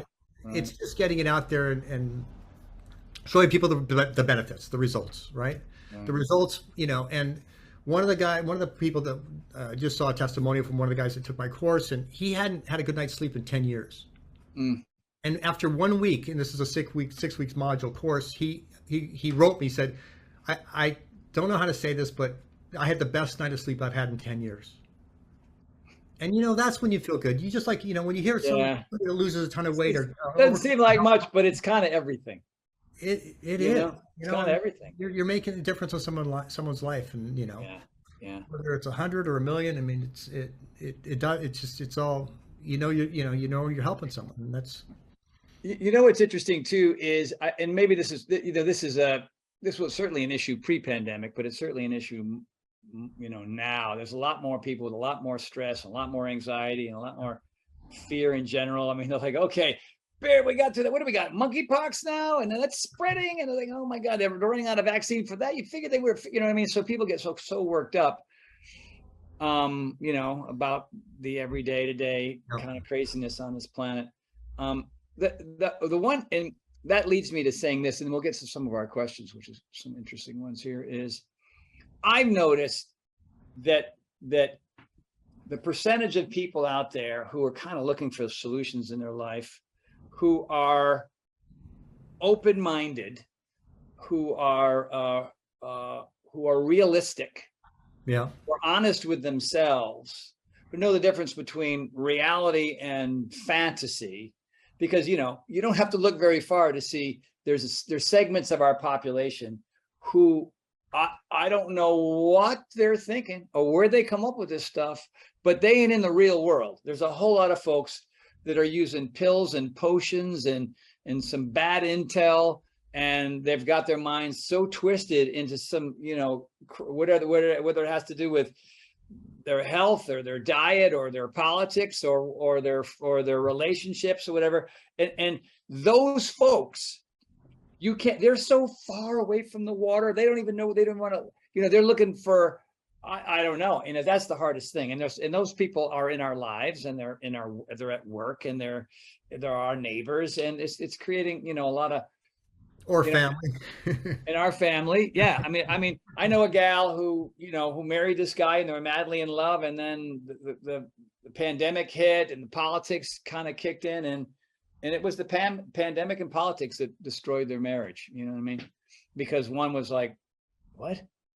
And the other one's like, you don't get it. You know what I mean? There was a lot of fear and anger and finger pointing and this kind of stuff, as opposed, like when I was a kid, if you were a Republican or a Democrat or you were a Muslim or a Catholic, you're just cool, man. Let's hang out. You know what I mean? I grew up in the 60s and 70s where it was, that love time, where it was, it just seems that and getting back, I'm going off on a tangent, but getting back to being able to help people.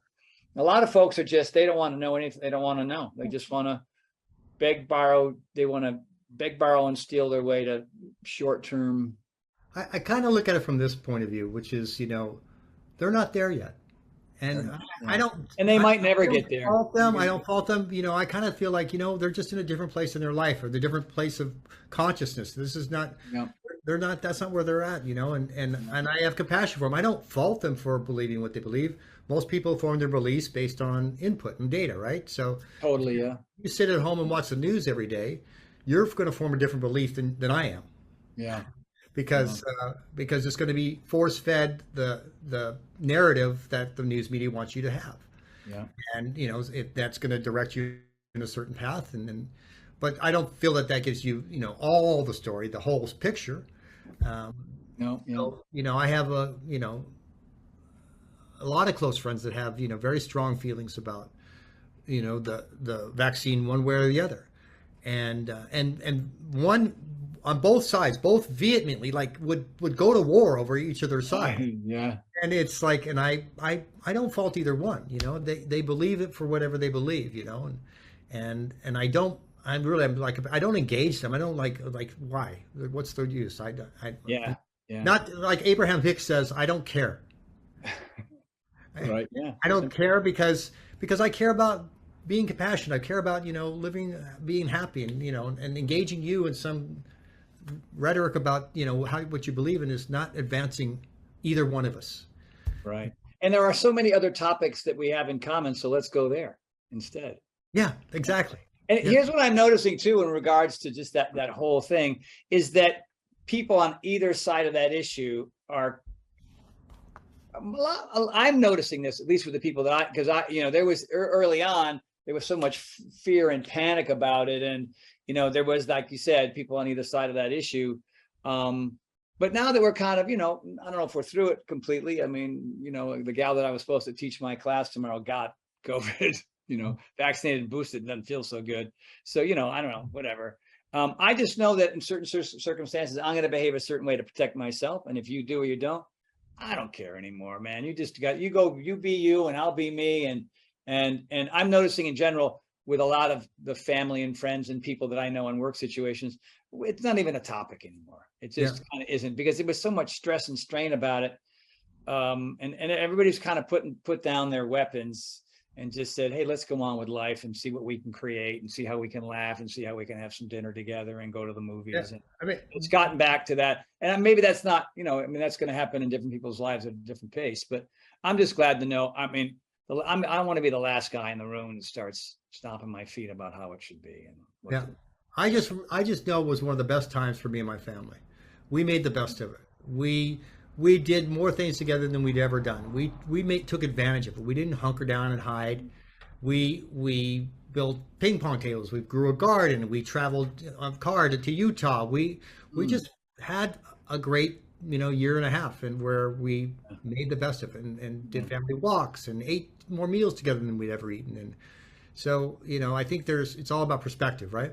Yeah. You can hunker down and watch the news and be worried and fearful, that the next person that comes to your door is going to give you COVID, or you can go live your life. Yeah. Well, actually, Deepak Chopra would call you and your family hunks. Yeah, I did. I was on Deepak's podcast, mid-pandemic, and he was a P90X guy, stuck to it pretty closely for quite a while. And he said that his wife came up with 4 different groups of people during the pandemic. There were the hunks. Those are the people who were like, you know what? This is an opportunity. I'm going to just change gears. I'm going to see, how can I be creative? Like, I created this program called The Power of 4 through 3 different beta programs where people are like, what do we do now? You know what I mean? I said, let's just start working out. So I did workouts, in my gym, and we shot them. And that was our little way of kind of dealing with it. There were the hunks. There were the drunks. People just used alcohol. The other were the chunks, was another one who just used food as a means. Right. Gosh, what was the 4th one? I can't remember. But yeah, so different categories of people who reacted different ways. What's that? Funk? No, well, I came up with a group called the Punks, who just thought the whole thing was a big joke, or fake or whatever. Hunks, drunks, monks. Monks were the ones like, I ain't going anywhere. I'm not leaving the house. I'm going to sterilize my apples. You know what I mean? Like, they just hunkered down, didn't leave the house for months and months at a time. I like that. Yeah. So he thought I fit into the hunk category. I just don't like being idle. So I was just always trying to stay busy. Yeah. And I already had the food and alcohol thing. I haven't had a drink in 35 years. So good on you, man. I'm not worried about that one. Well, let me get to, I see a couple of questions because we're already at 6:25 and we got about 5 minutes. So this is now, Kent, the speed round. Hey, Kent, written books, ? Have a program. So maybe you want the details of your program. I missed the beginning. That's from Michelle. I'm writing a book right now called How to Tame Your Monkey Mind, Quiet Your Mind for a Better Sleep and a Stress-Free and Joyful Life. It'll be out in September. And the program is it's on mastermind.com, Taming Your Monkey Mind.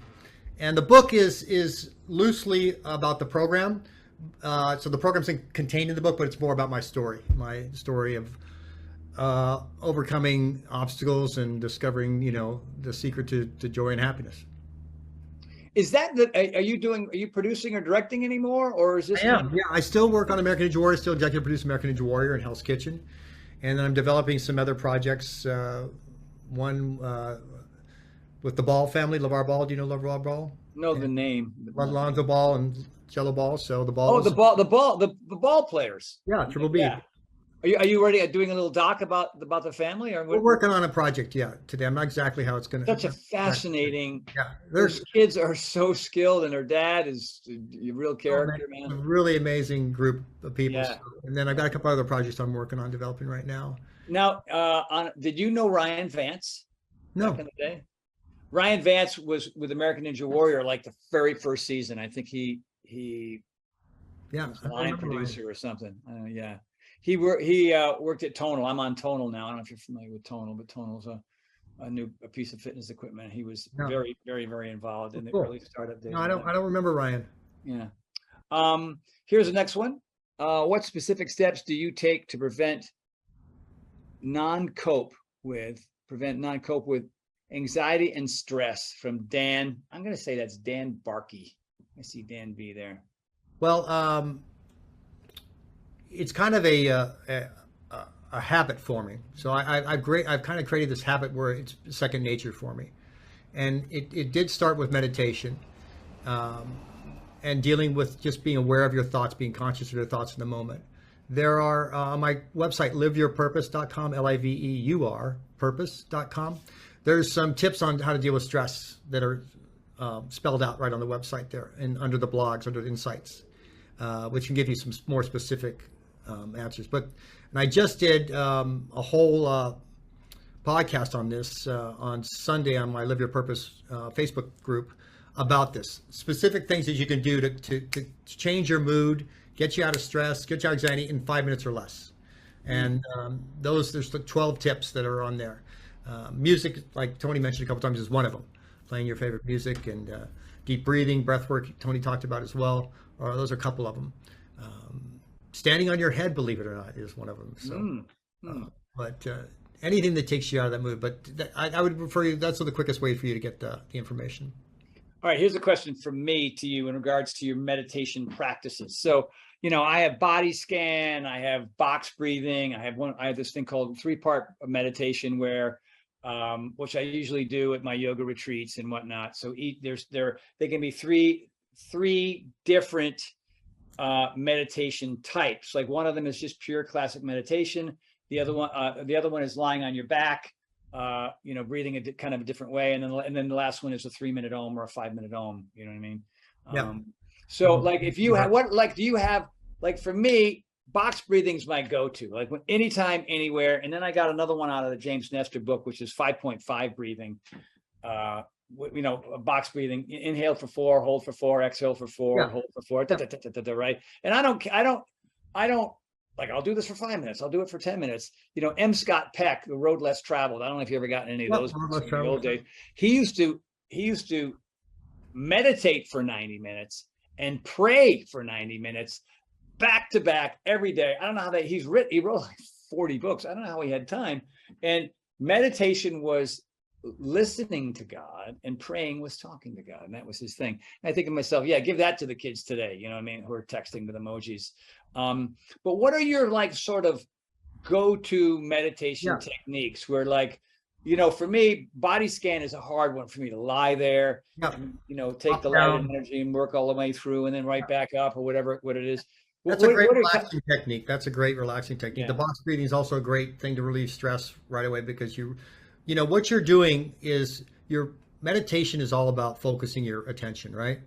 And it's the physical aspect of breathing that helps you get it out of your mind. Because when your mind is busy focusing on something else and doing a physical activity too, then you're taking it away from the monkey that's controlling your mind. That's why when we're doing sports or any kind of physical activity, we're usually not caught up in our thoughts or worry or stress or concern, because we've incorporated some focus and some physical aspect to that. The meditation that I teach for Taming Your Monkey Mind focuses on 5 major things: gratitude, There's a section on gratitude, compassion, future dreaming, forgiveness, and then just in general overall thankfulness for your day. You know what your perfect day is, and it spends about 2 minutes on each one. But it's so the visualizations part of it. I like to use music. Some people don't. Some people say that music's bad. You should let the whole world come in. I like to be immersed in whatever I'm doing, and that helps my focus. There's breathing that helps you get into the start of it, because the breathing will center your body and helps you get, quiet your mind. But it's not about quieting your mind as much as it is about learning how to control your mind by focusing its energy on something else. So if you tell your mind you want to focus on this, what I'm listening to right now, then it won't be bothering you with all this other stuff. It takes practice. It doesn't happen right away. Oh no. You're still going to sneak in. You just got to, I always say, treat it like someone you walked past on the street. You notice him, you see him, and they're gone. Let them go. Oh, I like that. Let them go. People say like a cloud passing over. I use the person on the street, but either one works. Right. Yeah, my friend it's very similar, uses a technique where it comes in and he'll say, yeah, I don't need you right now. Yeah, that's good. I don't sometimes I'll say, thank you for sharing. I don't need that thought. I don't need those. Yeah. Thank you for coming, but bye. Thanks for sharing. Okay, see you.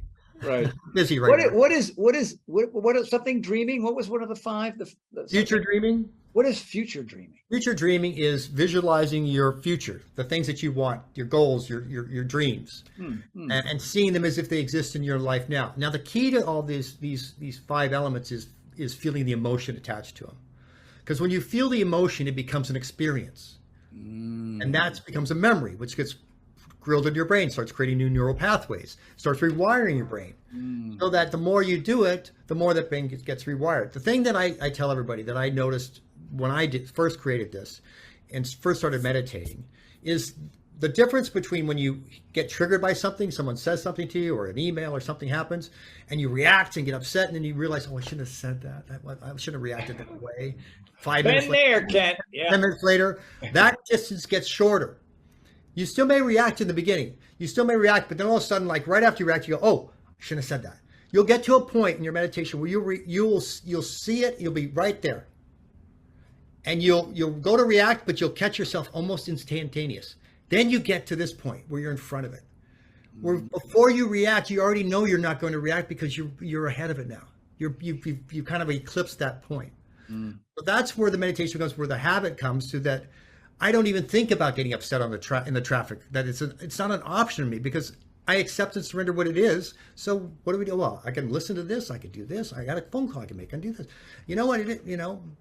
You just accept and surrender, and you get to a mindset and a presence about it that it doesn't even affect you anymore. That is gold, dude. That is so gold. Really, really good. It works. I'm like, I mean, it's like a toy. It's like, oh my God, it works. Yeah. It's not so esoteric or California, airy fairy strange. It's just a lot of it's based in science. I mean, Gary Zukav talked about a lot of this early on. You know what I mean? It's just sort of, I mean, we have choice and but it takes time. I mean, a mindfulness practice and meditation and how they work. Like you're right. I love this where you're going, here was here, and then over the course of time, if you keep, it's like a bicep curl. You know what I mean? You can work like a son of a bitch on day one, but it's going to be about 3 weeks to about 6 months, depending on the injury. You don't lose 20 pounds in a week. Right. You don't gain muscle in a week, but if you do it over time and you stay repetition and consistency. Yeah. And I always say the more you do, the better you'll get. And then, then you really begin. It takes that time frame to be able to enjoy those benefits. And the beautiful thing about the practice is the practice creates progress, right? That's what it doesn't. Practice doesn't make you perfect. Practice makes progress, and any progress is growth. Any progress is a win. Anytime you can look in the mirror and say, yeah, I feel better than I did yesterday. That's a win. Yeah. You were talking about it earlier that how people exercise for these aesthetic ego-based reasons. Like I got to look. It's all about I got to look good in this time frame so I appear in front of other people because I care about their opinions, even though they're not even paying attention. You know what I mean? We think this way where Oh, I got the wedding. Oh, I got the reunion. I've got to, it's summer. I got to go to the beach. Like Dr. Oz wanted me, like, what are the top 5 tricep exercises for the summer of 2011? I ain't going to New York to do that story. You want to talk about health and wellness and how that affects your mental and emotional state? I'll come to New York and do that bit. And so that's the shift. Like what you're doing, what you're talking about is creating a mind shift, getting people away from old-fashioned techniques that just don't work or get in their way or create disappointment, and really understanding, like with a workout, I can work, a person's first day, it's going to be really difficult, and the range of motion is going to be terrible. They're not going to be able to lift a whole lot of weight. They're going to be, breathing really heavy. But that feeling and sensation that they will have when they've completed that routine is the antithesis of how they felt prior to it. You know what I mean? There's all that energy that's created. There's all, that heavy breathing, that oxygenated blood. Yeah. It goes into your brain. It just changes just puts you in a better state of mind. You know what I mean? And the oxytocin flow, endorphins flow. You think that way, like I want that feeling, right? So that means, I always tell people, if you're exercising 3 days a week, you're going to end up with exercise bipolar disorder. You know what I mean? You're just like, you're going to have these highs and you're going to have these lows. But, it's not like, with exercise, you kind of got to do it all the time. Like people would say, Tony, how many days a week? All the time. Like, what do you mean all the time? I mean, a lot more than not. You know what I mean? It's like food. It's like sleep. It's like work. You know what I mean? Shit you do all the time so that you can be successful at it, because that stuff helps you survive. If you want to thrive, you got to do that all the time too. And I'd rather thrive than survive. And I don't do it because I want to look good in a bathing suit, certainly at the age of 64. You know what I mean? And then when people when that clicks for folks, that's gold. That's the shift that they've made. And like the folks that are part of the Power Four, part of these mindfulness things, having you on today, it's really critical to have somebody who's been through what you've been through, lived the life that you've lived. And these are the decisions that you're making now to find real solutions in your life so that your 60s and 70s, 80s and beyond are just so much different than the average person. It's gold. I would like you to just tell me your website, how people can find you one more time. Ken. Sure. Liveyourpurpose.com, LIVEUR purpose.com is my website. You can follow me on Instagram at Kent Weed. And my Taming Your Monkey Mind meditation program is on mastermind.com. There's also a link on the website as well. And if you use the code Tony Horton, I'll get you a 30% discount on the program. Boom! Thank you, sir. Thank you. That'd be great. And that way we get to see. Because staff is like going, what? What did you just say? Hey, man, we got bills to pay. What are you doing? But because this will sit on the website, and we'll do a lot of announcements and let everybody know that we had this great conversation. And then folks can watch this, 24/7, on and on if they like. So, where do you live, by the way? You drove up from? I'm Laguna Beach, California. Okay. So you're in the hood, man. We'll have to have you up. Yeah, I'm close. You're going away for a couple of weeks? Yeah, I'm going to Europe for a couple of weeks, and then I'll be back. Oh, so, well, great. Work or pleasure? More pleasure than work. Yeah. Oh, good. So, yeah, we didn't go anywhere for 2.5 years. So we're taking 3 vacations this summer. Went to Seattle. Check that box. Went to Jackson Hole. Check that box. And I'm going back to my home state for the first time in 5 years. Oh. A lot of people I haven't seen in a long time. College friends and family. Where's that? Watch Hill / Westerly, Rhode Island. Wow. Yeah. So we're finally getting out of the house. My kids, my 2 youngest are in New Hampshire right now at a sleepaway camp. Oh, no kidding. Pretty close to. Oh, fun. Yeah, that's up the road. Yeah. New England. Up there, sure.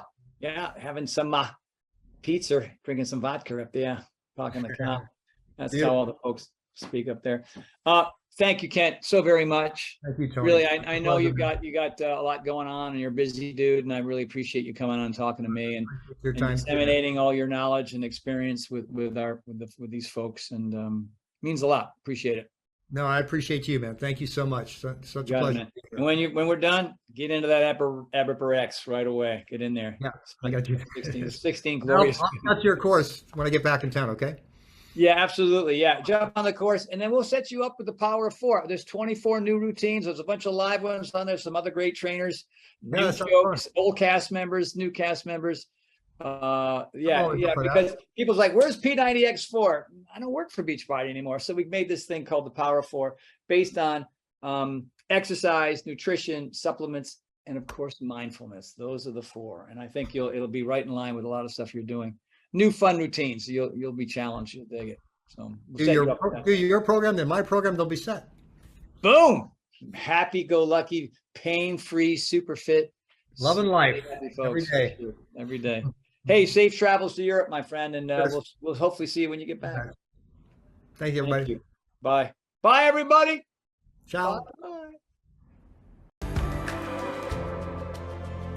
You know, I'm glad that you've really enjoyed this interview. I can tell because you're watching it, because I can see you. Anyway, since you're here, I know you're really going to fall madly in love with this next one. I mean, I'm talking about knowledge consumed by you. All you got to do is go right over there